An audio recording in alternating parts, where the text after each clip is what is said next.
দেশের মসজিদগুলোতে বছরের পর বছর ধরে ইমাম, মুয়াজ্জিন ও খাদেমরা অত্যন্ত কষ্টের জীবনযাপন করে আসছেন। অনেক মসজিদে ইমামদের মাসিক বেতন ছিল মাত্র ৫ থেকে ৬ হাজার টাকা, কোথাও কোথাও তা ৮ থেকে ১০ হাজার টাকার বেশি নয়। এই সামান্য আয় দিয়ে পরিবার চালানো, সন্তানদের পড়াশোনা কিংবা চিকিৎসার খরচ মেটানো ছিল প্রায় অসম্ভব। ধর্মীয় দায়িত্ব পালন করেও তারা ছিলেন সমাজের সবচেয়ে অবহেলিত শ্রেণীর মধ্যে।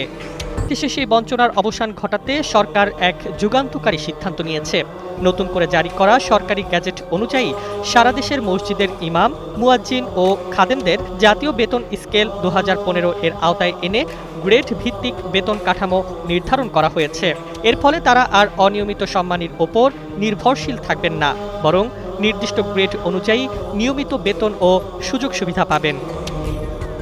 নতুন নীতিমালায় সিনিয়র পেশ ইমামদের ৫ম গ্রেড, পেশ ইমামদের ৬ষ্ঠ গ্রেড এবং সাধারণ ইমামদের ৯ম গ্রেডে অন্তর্ভুক্ত করা হয়েছে।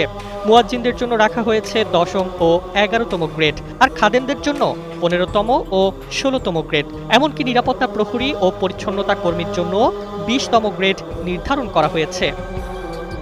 এই গ্রেড অনুযায়ী ইমামদের বেতন এখন কয়েক গুণ বেড়ে যাবে।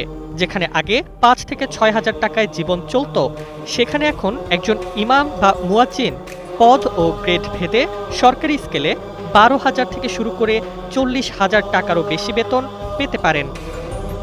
যদিও কিছু সরকারি ও বিশেষ মসজিদ এই নীতিমালার বাইরে থাকবে, তবুও দেশের সাধারণ মসজিদগুলোর কর্মীদের জন্য এটি এক বড় স্বস্তির খবর। দীর্ঘদিন অবহেলিত ইমাম মুয়াজ্জিনদের জীবনে এই সিদ্ধান্ত যেন নতুন আশার আলো।